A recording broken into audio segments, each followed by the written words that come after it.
Sarila Bangu, salah satu dosen dari jurusan akuntansi Fakultas Ekonomi dan Bisnis Universitas Haluoleo. Video ini dibuat untuk memenuhi salah satu persyaratan sertifikasi dosen tahun 2005 tentang pernyataan diri dosen dalam unjuk kerja Tridharma Perguruan Tinggi, yakni di bidang pengajaran.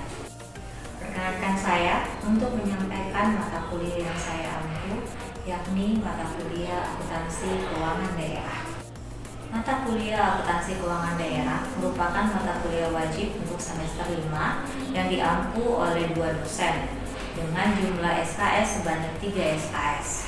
CPL Prodi yang dibebankan pada mata kuliah ini terdiri dari 2 CPL, yakni CPL 5 dan CPL 8. CPL 5 diharapkan mampu menganalisis, mentransaksikan, menyusun laporan keuangan, dan menafsirkan laporan keuangan entitas sesuai dengan prinsip akuntansi yang telah umum.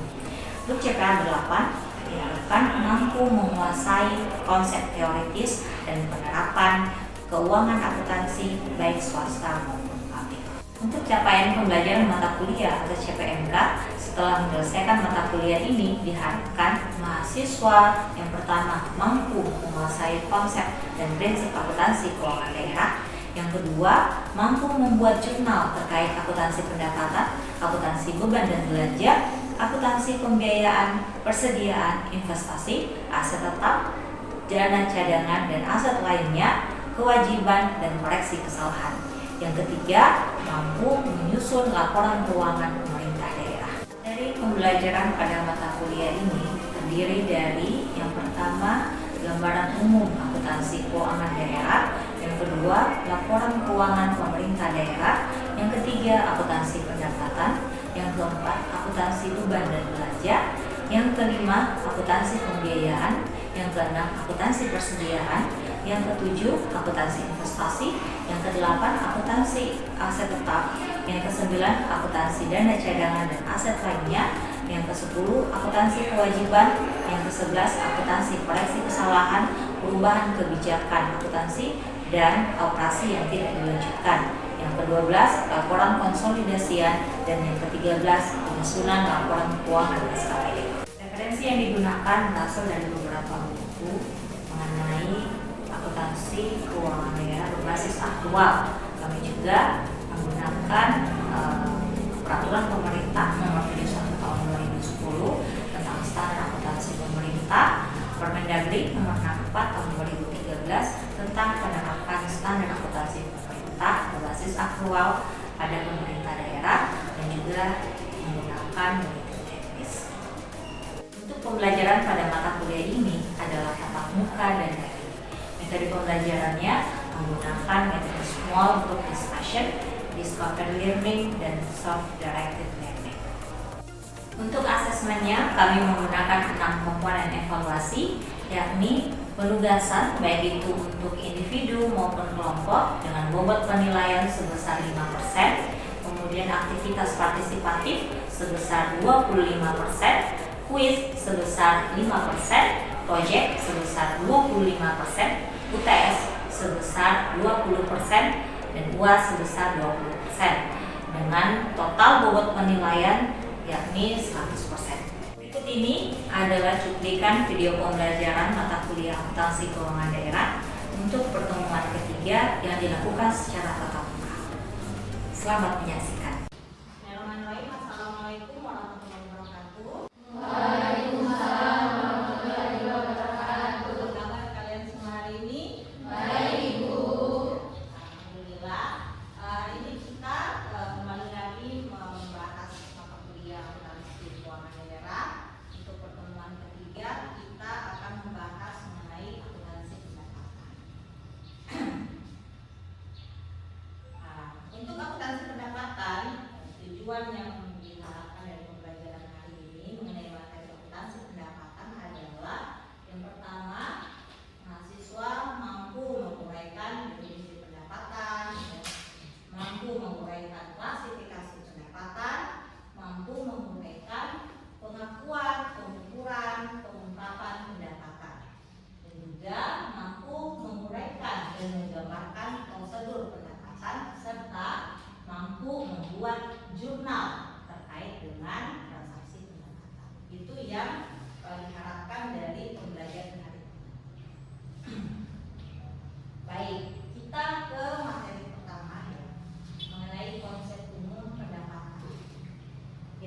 kalau kita merujuk pada PSAK nomor 23, pendapatan itu merupakan arus manfaat ekonomis yang masuk berasal dari aktivitas suatu organisasi dan berdampak pada kenaikan ekuitas, yang merupakan kontribusi dari penanaman modal.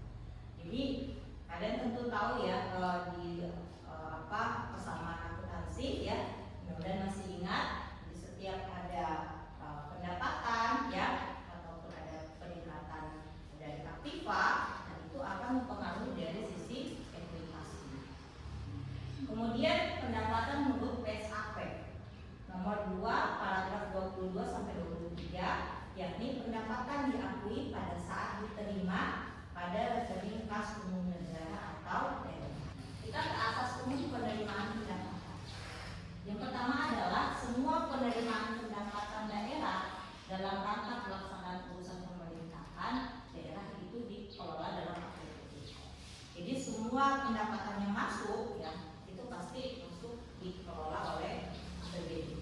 Anggaran pendapatan dan belanja.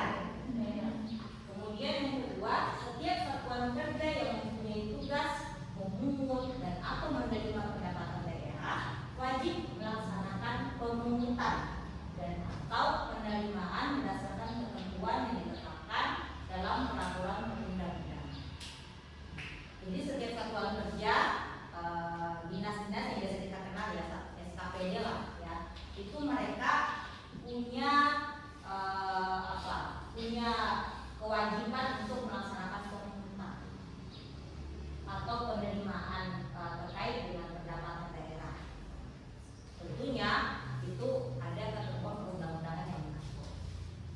Hanya misalnya terkait dengan pajak hotel atau restoran, ketentuan perundang-undangan yang mengatur dinas pendapatan yang memiliki tugas untuk melakukan pemungutan atau menerima terkait dengan pendapatan pajak hotel dan restoran.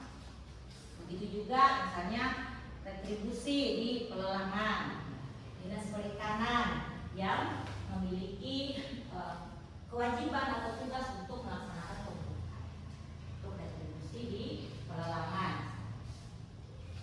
Kemudian yang ketiga, penerimaan satuan kerja dilarang digunakan langsung untuk membiayai pengeluaran kecuali terutamakan oleh peraturan perundang-undangan.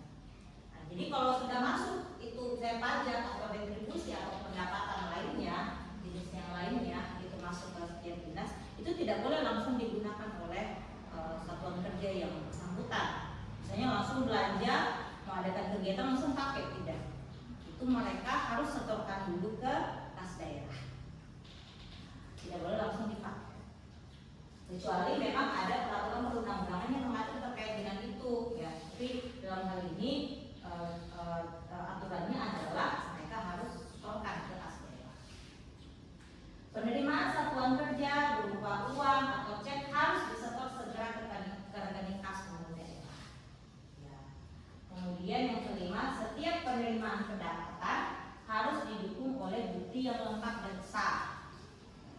Jadi kalau ada yang bayar pajak, berarti ada bukti berupa dokumen tanda bukti pembayaran pajak oleh wajib pajak. Kemudian pada saat bendahara penerimaan itu menyetorkan ke kas daerah, ada bukti setoran pajak. Jadi semuanya harus didukung oleh bukti transaksi. Ya, itu yang menjadi acuan untuk melakukan pencatatan ke jurnal. Kemudian kita ke pendapatan LO dan pendapatan LRA. Nah, jadi pendapatan LRA ini menggunakan basis kas, sementara pendapatan LO itu menggunakan basis aktual.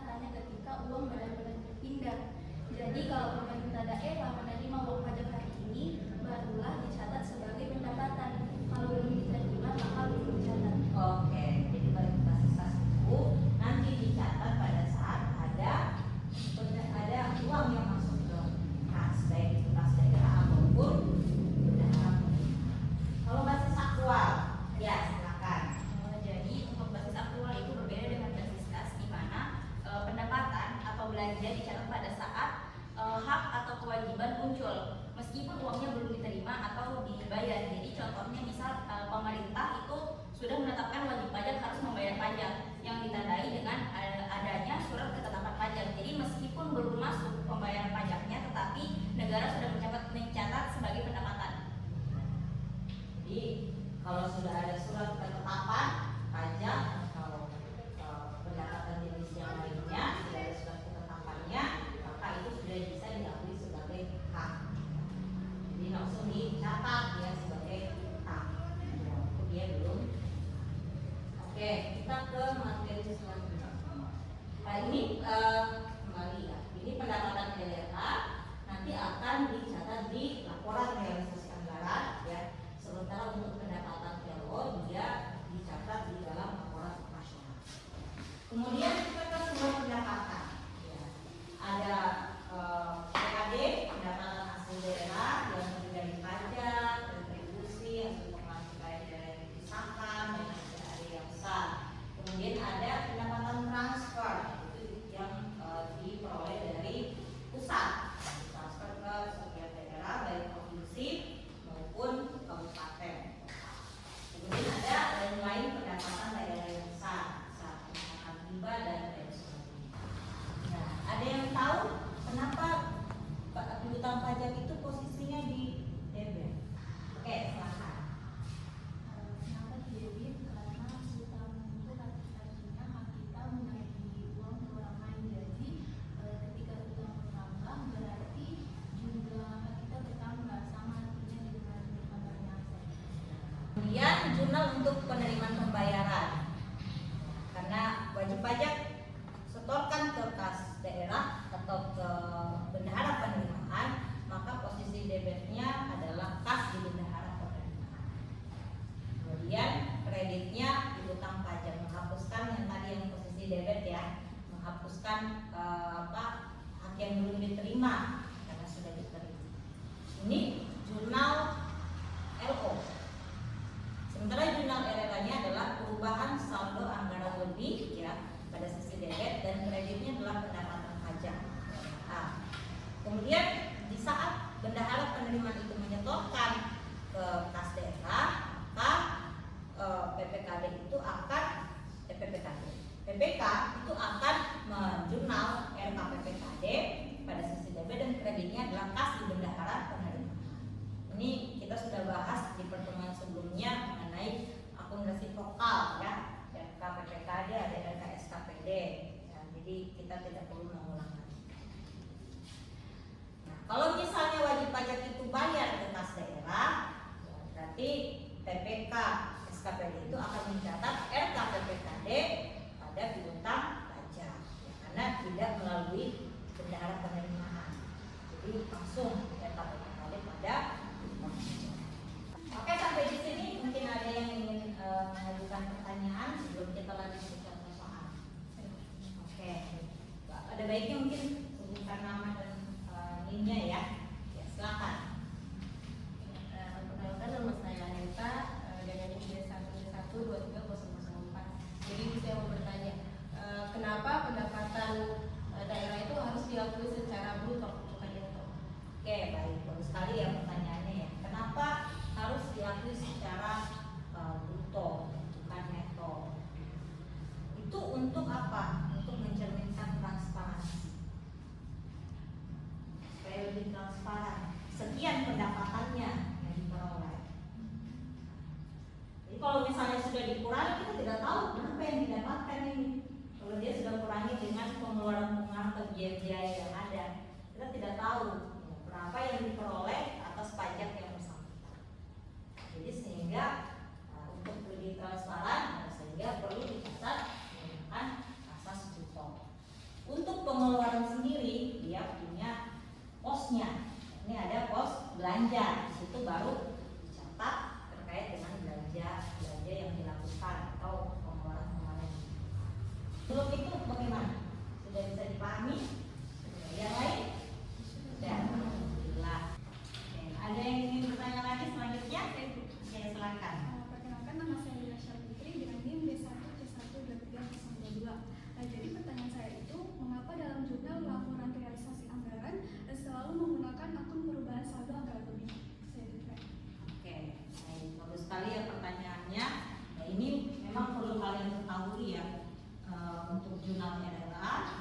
selalu saja menggunakan akun perubahan saldo anggaran lebih.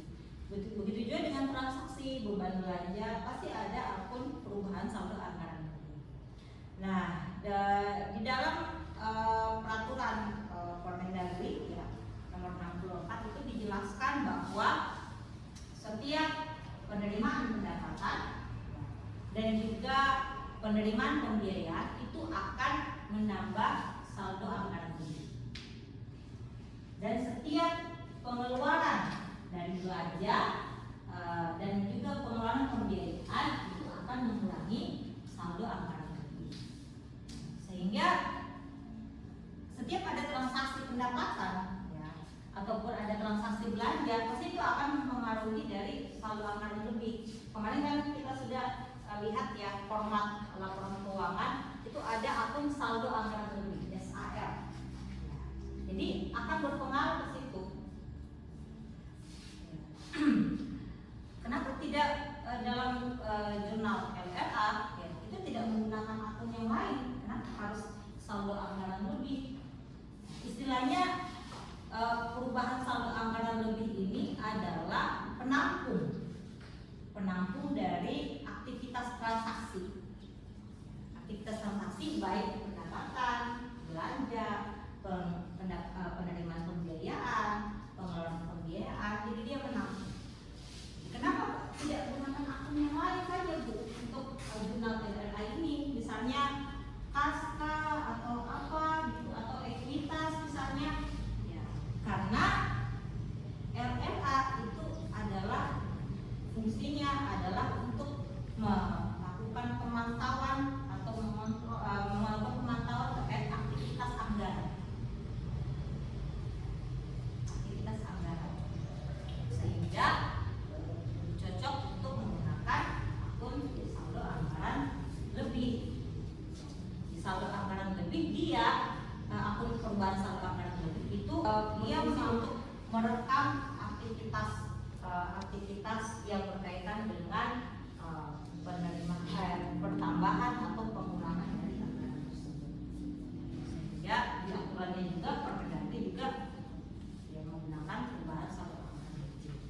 Nah, semua aktivitas itu yang akan berkaitan dengan saldo anggaran lebih, sehingga menggunakan akun perubahan saldo anggaran lebih. Oke, sudah bisa dipahami? Alhamdulillah. Oke, kita ke contoh soal ya. Untuk mekanisme pendapatan yang didahului dengan penetapan. Yang pertama ya, tanggal 13 Februari 2024 Dinas Pendapatan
pada kas di bendahara penerimaan. Iya, kas di bendahara penerimaan.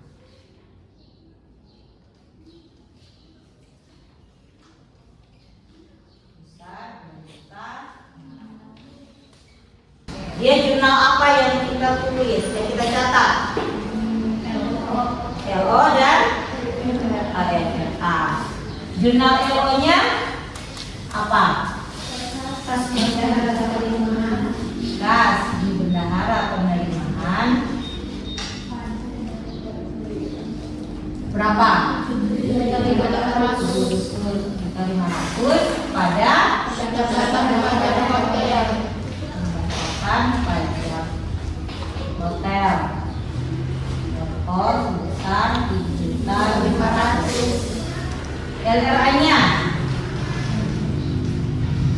apa? Perubahan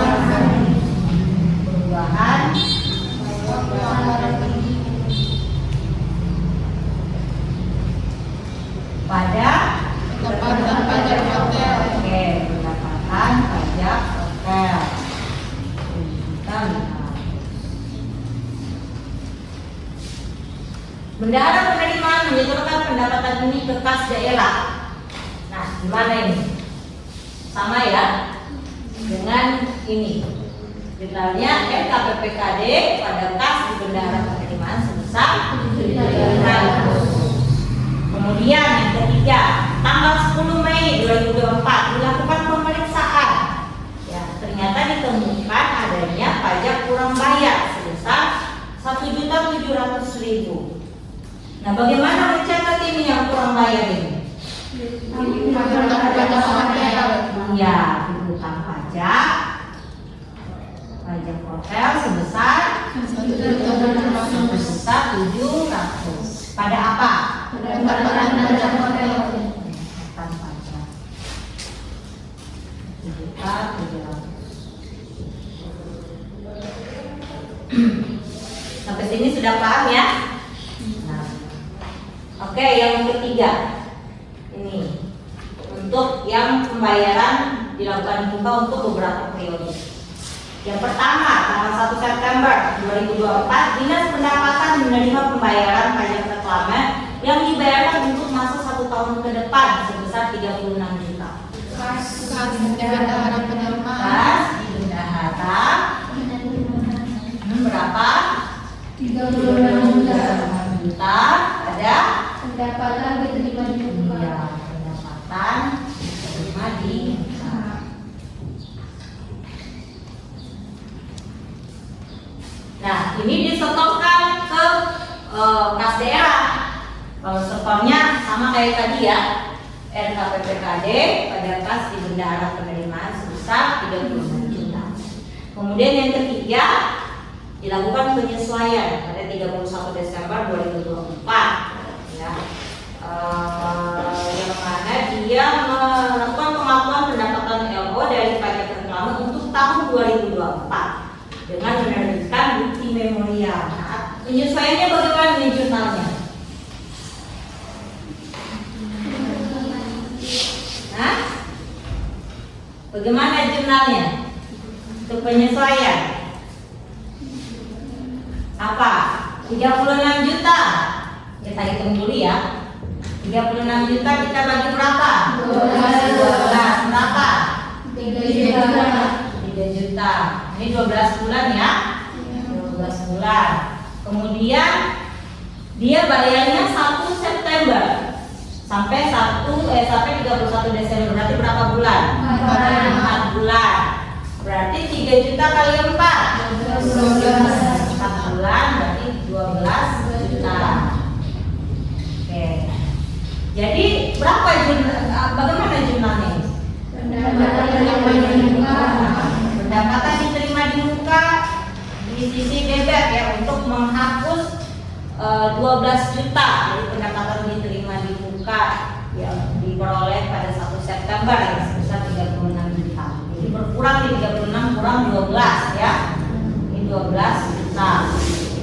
Kemudian kreditnya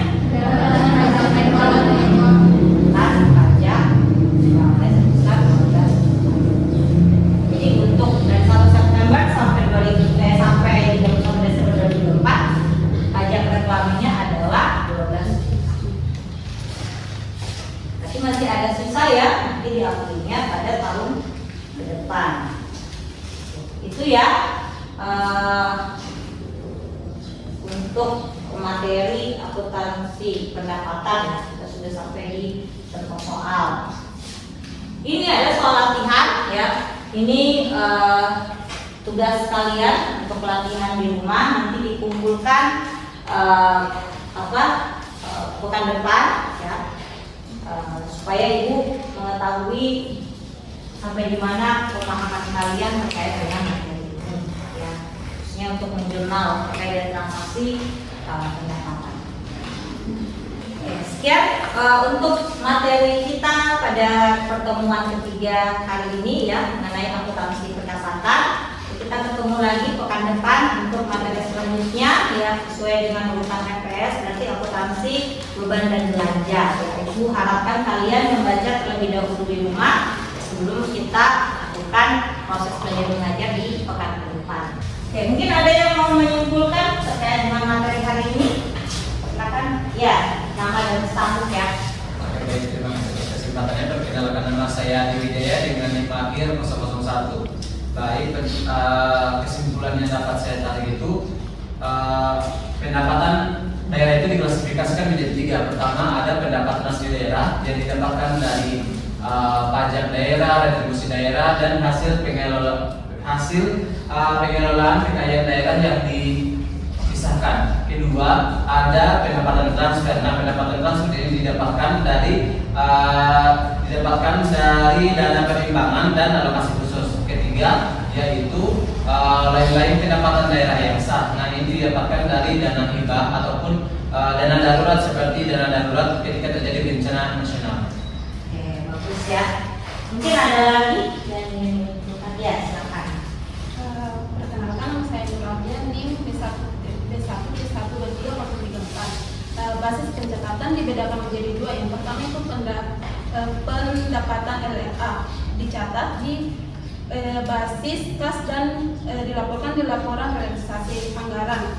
Yang kedua itu pendapatan LO dicatat berbasis aktual dan dilaporkan di laporan operasional. Oke, bagus sekali ya. Mungkin terakhir, ada lagi yang mau menyimpulkan? Oke, silakan.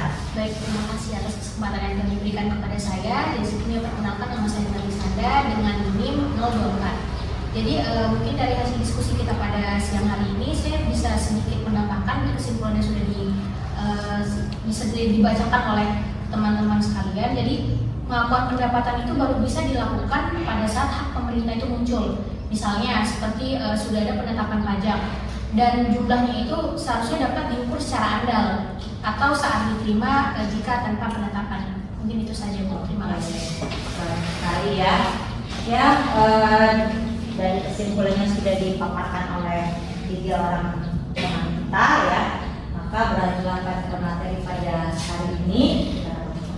Assalamualaikum warahmatullahi wabarakatuh.